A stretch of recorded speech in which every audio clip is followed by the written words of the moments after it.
जम्मू कश्मीर में एलजी ने ली उच्च स्तरीय मीटिंग।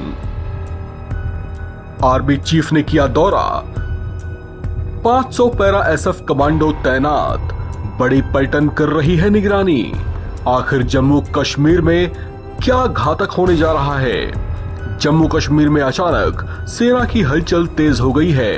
आतंक के खिलाफ जीरो टॉलरेंस रखने वाली भारतीय सेना पिछले 1.5 महीने से घाटी में एक के बाद एक आतंकी घटनाओं को अंजाम दे रहे आतंकियों को जड़ से उखाड़ने को तैयार दिख रही है। पिछले 15 दिन के भीतर ही कठुआ और डोडा में कई बड़े आतंकी हमले हुए हैं, जिनमें 9 सैन्यकर्मी शहीद हो गए। बढ़ती आतंकी घटनाओं को देखते हुए इलाके में भारतीय सेना ने अपने जवानों की संख्या बढ़ा दी है। भारतीय सेना ने लगभग 500 para SF special force commando को तैनात किया है। एएनआई के रक्षा सूत्रों के हवाले से मालूम पड़ा है कि जम्मू रीजन में पाकिस्तान के 50 से 55 आतंकी छिपे होने की आशंका है। ये आतंकी भारत में टेरर नेटवर्क को फिर से सक्रिय करने के इरादे से घुसे हैं। सेना को इससे जुड़े इंटेलिजेंस इनपुट मिले हैं।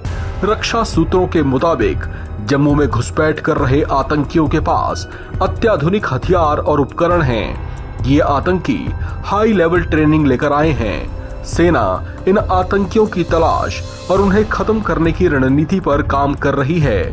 इस बीच सेना प्रमुख जनरल उपेंद्र द्विवेदी ने भी खुद जम्मू का दौरा किया और यहां पर सेना के उच्च अधिकारियों के साथ समीक्षा बैठक कर हालात की जानकारी ली।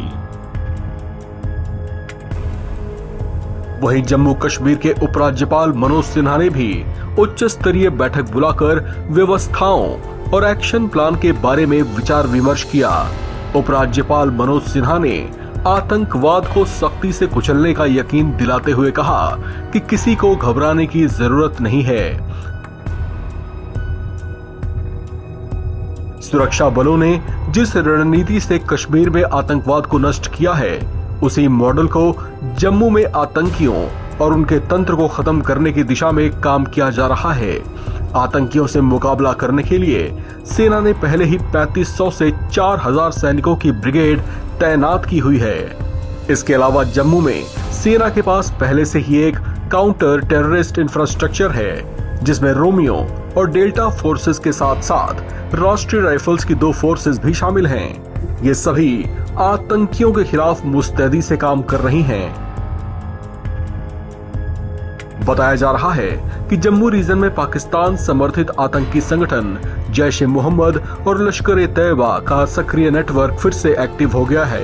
इस लोकल नेटवर्क को सख्ती से निष्क्रिय कर दिया गया था, लेकिन ये पूरी ताकत से फिर सक्रिय होते दिख रहे हैं, जिसके खिलाफ अब सेना भी मुंहतोड़ जवाब देने की तैयारी करती दिखाई दे रही है। इस खबर में फिलहाल इतना ही।